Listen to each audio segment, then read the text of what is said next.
Hello दोस्तों, आज जिस एडिटोरियल पेज पर छपे लेख की चर्चा करेंगे वो 4 अगस्त को छपे जनसत्ता न्यूज़पेपर से लिया गया है, जिसका शीर्षक है ऑनलाइन शिक्षा की चुनौतियाँ, जिसे सुधीर कुमार ने लिखा है। चलिए इस लेख को पढ़ते हैं।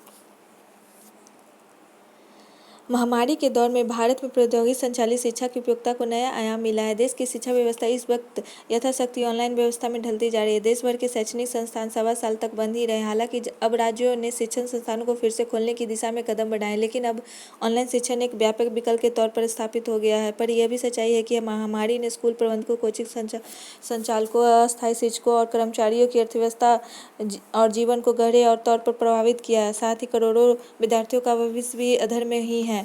भविष्य की चिंता के कारण वे हताशा और अवसाद के शिकार हो रहे हैं। शैक्षिक संस्थानों के लंबे समय तक बंद रहने के कारण विद्यार्थियों का सर्वांगीण विकास भी प्रभावित हुआ है।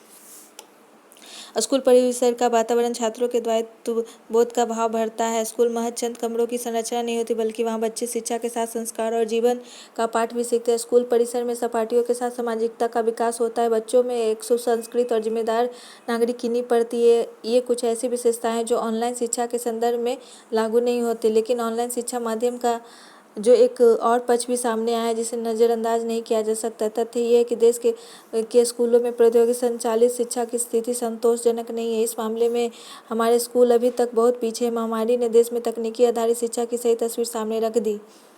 बुनियादी संरचना के अभाव, बिजली की किल्लत और महंगे इंटरनेट की समस्या के कारण ऑनलाइन शिक्षा की मुकम्मल ऊंचाई नसीब नहीं हो पा रही है। हाल में आई एकीकृत जिला शिक्षा सूचना प्रणाली की 2019-20 की रिपोर्ट में बताया गया कि देश में 15 लाख स्कूलों में से केवल 38.54% स्कूलों में ही कंप्यूटर उपलब्ध है। मध्य प्रदेश में महज 13.59, मेघालय के 13.63, पश्चिम बंगाल के 13.87, बिहार के 14.19 और असम के 15% स्कूलों में ही कंप्यूटर की सुविधा उपलब्ध है। अगर बात करें स्कूलों में इंटरनेट उपलब्धता की, तो इस मामले में स्थिति और भी बुरी है। देश के केवल 22% स्कूल यानी 15 लाख स्कूलों में से केवल 3,30,000 स्कूलों में इंटरनेट की सुविधा है। केरल और दिल्ली के स्कूलों में क्रमशः 88 और 86% स्कूलों में इंटरनेट की सुविधा उपलब्ध है, लेकिन दूसरी तरफ त्रिपुरा में महज 3.85, मेघालय में 3.88 और असम में 5.82% ही स्कूलों में इंटरनेट कनेक्शन है। जाहिर है कि तकनीकी शिक्षा और संचार के आधुनिकतम तकनीक से ही हमारे विद्यार्थी आज भी कोसों दूर है।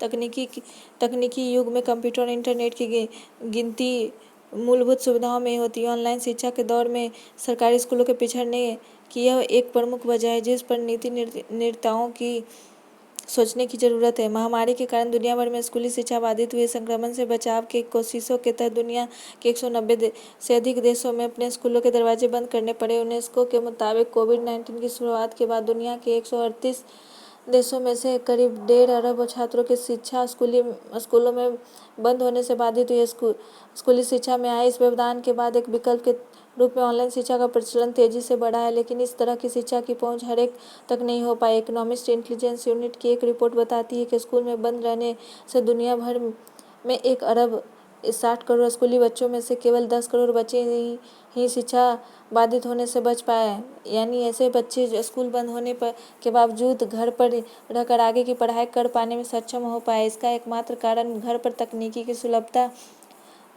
रहा, लेकिन दूसरी तरफ ऑनलाइन शिक्षा की पहुंच से दूर करोड़ों बच्चों का भविष्य अधर में है। अगर भारत के संदर्भ में बात करें तो ग्रामीण इलाकों में या छोटे शहरों में तो स्मार्टफोन की अनुपलब्धता, बाधित विद्युत व्यवस्था, इलेक्ट्रॉनिक गैजेट खरीदने में असमर्थता और धीमे इंटरनेट जैसी समस्याओं ने बच्चों के भविष्य पर ग्रहण लगा दिया है। सरकारें भले ही देश में 100% विद्युतीकरण का सपना पूरा करने की बात कह कर अपनी पीठ थपथपा ले, लेकिन देश में विद्युतीकरण और विद्युत आपूर्ति की वास्तविक स्थिति किसी से छिपी नहीं है। ग्रामीण विकास मंत्रालय द्वारा 2017-18 में कराया गया एक सर्वे बताता है कि देश में 16% परिवारों को प्रति दिन 1 से 8 घंटे, 33% परिवारों को 9 से 12 घंटे और सिर्फ 47% परिवारों को ही 12 घंटे से अधिक बिजली मिलती है। ऑनलाइन शिक्षा के लिए बिजली के साथ साथ स्मार्टफोन या कंप्यूटर और इंटरनेट की सुविधा का उपलब्ध होना प्रमुख शर्त है, लेकिन इस मामले में हमारी स्थिति बहुत अच्छी नहीं है। 2017-18 के राष्ट्रीय प्रतिदर्श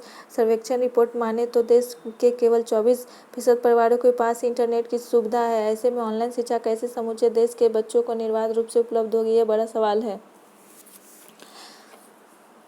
दरअसल हकीकत यह है कि देश के सरकारी स्कूलों में पढ़ने वाले अधिकांश बच्चे निम्न आय वर्ग के परिवारों से आते हैं। उनके पास न तो स्मार्टफोन की सुविधा होती है, न इंटरनेट पैक खरीदने की हैसियत। ऐसे में परिवार में गरीबी, जागरूकता और तकनीकी ज्ञान के अभाव में प्रौद्योगिकी संचालित शिक्षा की आवश्यकता को पर्याप्त महत्व नहीं दिया जाता है। ऐसे में देश के करोड़ों बच्चे चाहकर भी ऑनलाइन शिक्षा का लाभ नहीं उठा पाते। ग्रामीण क्षेत्रों के वे बच्चे जिनके पास संसाधनों का घोर अभाव है, ऑनलाइन शिक्षा के दौड़ में निश्चय ही पिछड़ जाएंगे। लंबे समय तक स्कूलों के बंद रहने से बच्चे की पढ़ाई का क्रम टूटा है। ऐसे में पढ़ाई के प्रति मोह कम होना भी स्वाभाविक ही है। जब स्कूल दोबारा खुलेंगे तो जाहिर है कि बच्चों के लिए पढ़ाई में पुनः उसी प्रकार से जुटना आसान नहीं होगा।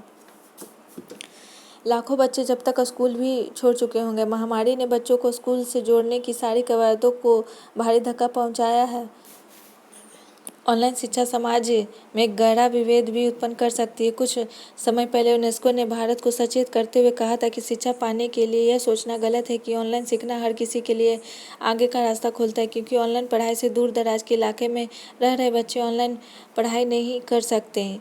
इसलिए किसी खास वर्ग को दी जाने वाली शिक्षा सामाजिक विभेद को बढ़ाएगी। ऐसे में सरकार को इन बच्चों के भविष्य के बारे में सोचना चाहिए, जो स्कूल से दूर होकर अपने भविष्य को दांव पर लगाने को विवश है।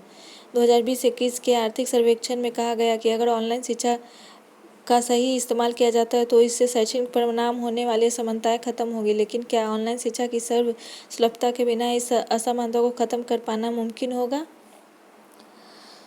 इसे सुनने के लिए बहुत बहुत धन्यवाद।